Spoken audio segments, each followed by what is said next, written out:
The biblical manuscripts have variants, and questions can be asked about their transmission through history, but these questions should not be discussed in public. It's not wise. They should only be discussed in private. I'm just kidding. Who do you think I am, some Muslim scholar? And I would never bring it up in public. And I don't think it is wise to bring it up in public. Why didn't I say it? Because it should not be said in public. You will not find one lecture of mine about this issue. It should never be brought up in public. This is not something you discuss amongst the masses, ya akhi. It's not wise. So let's talk about these things publicly and jump right into our topic with Gabriel Reynolds, who gives us a good summary. These Qira'at, that is variant Quranic readings or recitations, are part of the history of the text, not its starting point. And the idea of a discrete number of different yet equally canonical Qira'at did not develop before the 10th century, when great divisions over the Quranic text led Ibn Mujahid, among others, to sponsor this regulatory concept. Ibn Mujahid argued that there are 7 equally valid Qira'at. Others argued for 10 or 14. The gradual yet never complete acceptance of the argument for 7 Qira'at was generally accompanied with the caveat that each Qira'ah has 2 versions. Effectively then, 14 different versions were considered equally authentic, only one of which was Hafs an Azm. That is the reading on which the 1924 standardized Quran is based. There's one important qualifier at this point. These various readings or Qira'at do not primarily involve the consonantal skeleton of the text, that is the razm.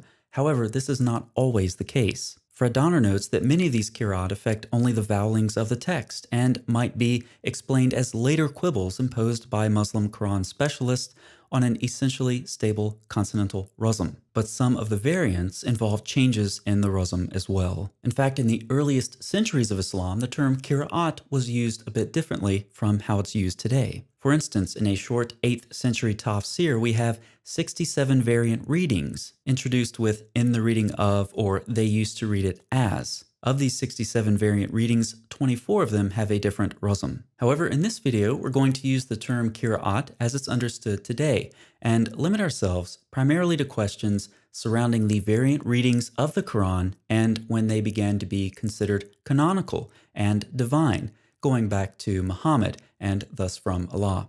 Reynolds has already given us a very nice summary and pointed us to the official canonization in the 10th century. But let's do a little digging. To begin, as should be expected, numerous Muslim scholars dealt with the issue of Qira'at.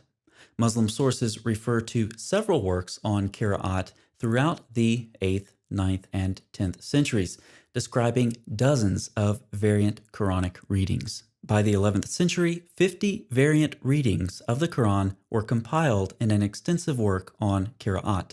Al-Tabari, Ibn Mujahid's teacher, collected about 20 variant readings of the Quran as well.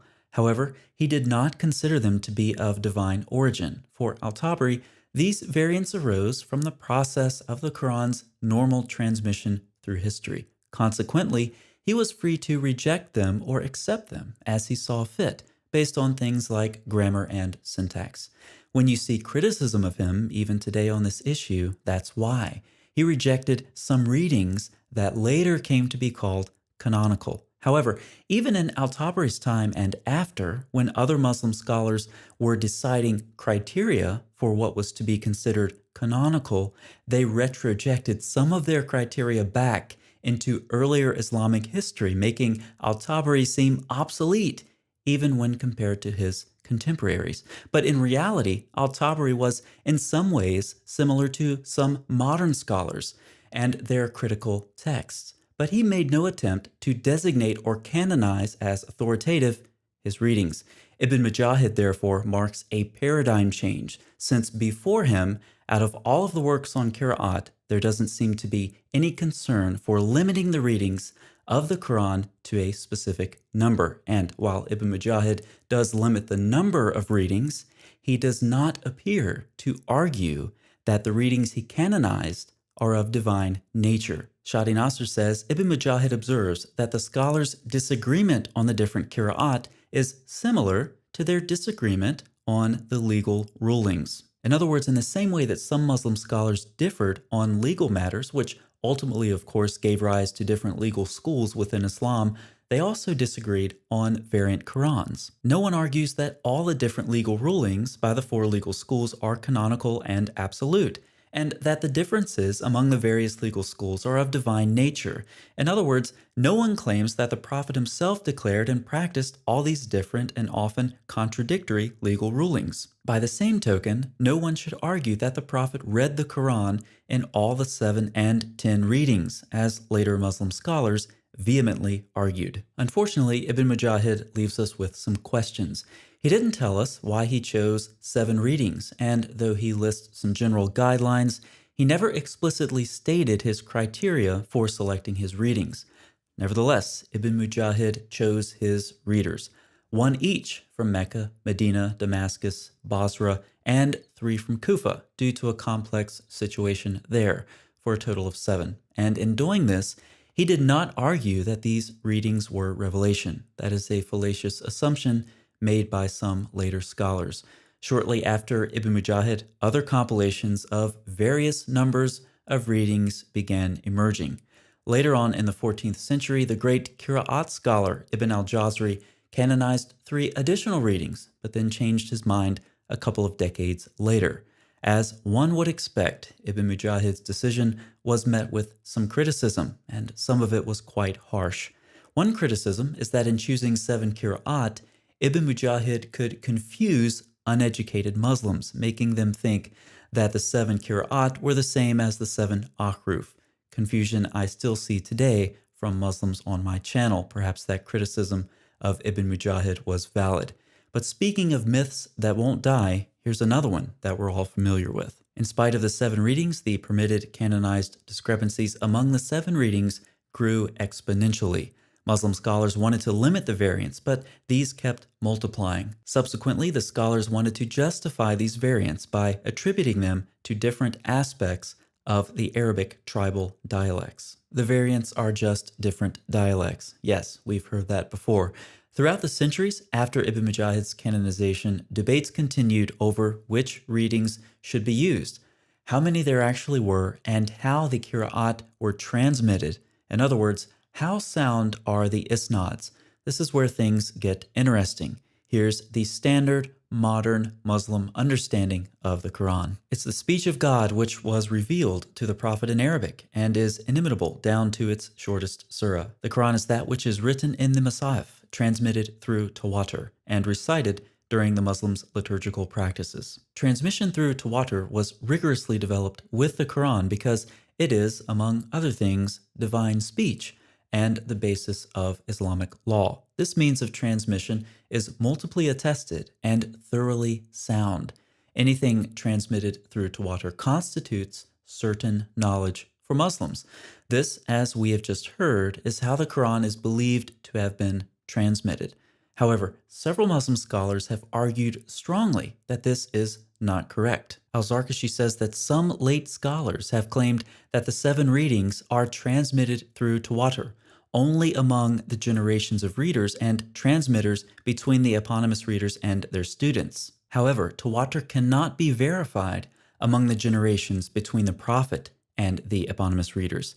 The isnads of all the eponymous readers down to the Prophet are single chains of transmission, where the conditions of tawatur cannot be established with such isnads. His answer to this problem is a common one, simply appealing to the authority of the consensus. According to al-Shawkani, people have claimed that each one of the 7 and the 10 readings is mutawatira. However, there has not been one single proof for such a claim, because all these readings were transmitted through single ahad transmissions. This is obvious for those who are knowledgeable in the study of isnad. Shadi Nasser states that the legal experts never had a solid proof or sound argument for such claims, that is the tawatur of the Qira'at. Yet they had to establish the tawatur of the canonical readings in order to meet the requirements of their theoretical framework regarding the authority and absoluteness of the Quran as a divine text and as a primary source of law. The problem is obvious, but it was never addressed directly. Very few people, regardless of their integrity and probity, transmitted the canonical readings. Let's pause for a brief excursus. At this point, you may be noticing some similarities between Quran and Hadith transmission. For example, modern Muslims very frequently claim that the Quran's readings were transmitted orally through their respective isnads.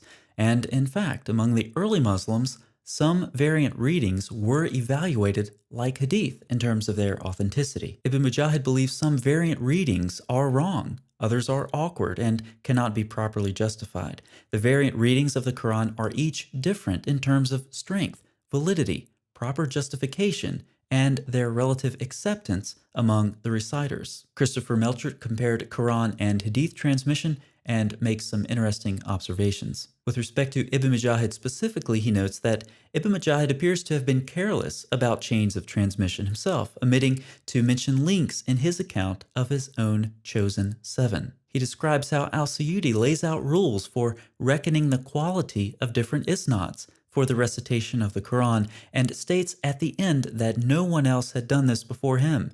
Here is a sign of how incomplete the assimilation of Quran transmission to Hadith transmission had remained until his time. In all of this, we see a difference between earlier Muslims and later Muslims. In the eyes of the early Muslims, a Quranic reading could be wrong or simply weak if it lacks the element of consensus, whereas later Muslims, especially the professional reciters and the legal experts, emphasize that every single individual reading that belongs to any of the 7 or 10 eponymous readings is unquestionably correct and divine. And it's important to note that the transmission of the Quran was not strictly oral, as Muslims very frequently claim. Melchert notes this in the article we just cited, and numerous other scholars have noted this as well. James Bellamy states that the variant readings he discusses in his article are important to us because they prove that there was no oral tradition stemming directly from the Prophet strong enough to overcome all the uncertainties inherent in the writing system. Devin Stewart says the tradition of Quranic recitation can be shown to ignore or run roughshod over many discernible or retrievable features of the text, particularly with regard to rhyme that must represent the oldest stage of its performance. In addition, while many of the variants recognized as legitimate within Islamic tradition may plausibly have arisen through oral transmission, many others cannot, being based on graphic and not phonic resemblance. And of course, we must remember that Uthman restricted variant Qurans by destroying them and issuing his own written text. He did not send out trained reciters. Clearly, a substantial part of the Quran's transmission must be in written manuscripts. But perhaps the best way to compare the Quran and Hadith is to think of the Quran as evolving past the Hadith over time. Thus, a variant reading has evolved from being similar to a legal ruling that employs consensus and disputes into becoming a soundly transmitted hadith, verified and authenticated through sound isnad and probity. As a result, the 7 and 10 canonical readings have successfully achieved a status of immunity against any doubt and criticism, transcending human law to become divine law itself. Excursus complete, back to our topic. In the 10th century, dozens of variant Quran readings had emerged, as had a figure who finally had the authority of the Abbasid Caliphate to limit these readings to something more manageable. His selections later became recognized as canonical. Does that sound familiar? I'm constantly hearing from Muslims how the books of the New Testament were chosen hundreds of years after Jesus by Constantine at the Council of Nicaea. I hear this very, very frequently, and once again, Muslims are refuted by their favorite scholar. A lot of people have the misconception that it was at the Council of Nicaea that the Emperor Constantine decided which books would be in the Bible at the Council of Nicaea, which is completely wrong, completely wrong, completely wrong, completely wrong. So do you realize what's happened? Muslim apologists have taken the events surrounding Ibn Mujahid's canonization, smoothed out all the problems, and then repackaged these events as a false polemic against the New Testament. Two features generally characterize modern Arabic scholarship on Qira'at. First, it is apologetically concerned with defending the valid and divine nature of the canonical readings and consequently the integrity of the Quran. Second, it tries to establish a continuous tradition and a never-before-disputed consensus regarding the validity of the canonical readings, a consensus that goes back long before Ibn Mujahid. And in the Muslim world, this process can move very quickly. Ibn Mujahid picked a problematic reader in Kufa. His name was Hamza al-Zayat. His reading was able to move from the status of an innovation to that of divine revelation in less than 100 years. In like manner, the canonization of the 7 readings evolved as well. It is true that Ibn Mujahid codified the 7 readings by the beginning of the 10th century, but the notion of the 7 canonical readings took some time to be established as a canon. It's not until the 11th century that we see the notion of the 7 eponymous readings as an established canon. And remember, early Muslim scholars considered these variant readings of the Quran to be of human origin. But this position changed drastically in the later periods, especially after the 11th century, where the canonical readings started to be treated as divine revelation. That is, every single variant reading in the 7 and 10 eponymous readings was revealed by God to Muhammad. And this is what we see modern Muslims believing today. Question: in what century did the 7 or 10 canonical readings of the Quran begin to be regarded as divine revelation, as they are today? Answer: 1st century of Islam. Each Qira'at provides the isnad and chain of narration all the way back to the Prophet. Muslims simply recite the standard narrative, and they can't doubt the standard narrative because that implies not only doubting the Quran, but the one who said he would preserve it. But as we've seen, the truth is much more complicated. In the last 20 years, Qira'at manuals from different time periods have been published with increasing frequency. These works are of great importance because they present the Qira'at communities as dynamic groups, struggling with the transmissions of the variant readings over the centuries. This situation is diametrically opposite to that of the later, stagnant Qira'at culture, whose religious authorities generously labeled both scholars and lay Muslims unbelievers when they challenged the validity of any Quranic reading. Let's see how all of this applies to the 1924 Standardized Quran, which is based on the recitation of Hafs an Azim. Ibn Mujahid chose 7 readers. However, traditionally, each reader has 2 authorized transmitters. Hafs an Azim is a reading from an imam, named Azim for short, in Kufa. His 2nd authorized transmitter was Hafs. That was the reading chosen by the Egyptian committee, led by Muhammad bin Ali al-Husseini al-Haddad, to be the standardized Quran in 1924. Without doing any specific research on why the committee chose the reading that they did, it's easy to suggest that they were influenced by the fact that this reading had already been chosen in the 16th century by the Ottoman Empire.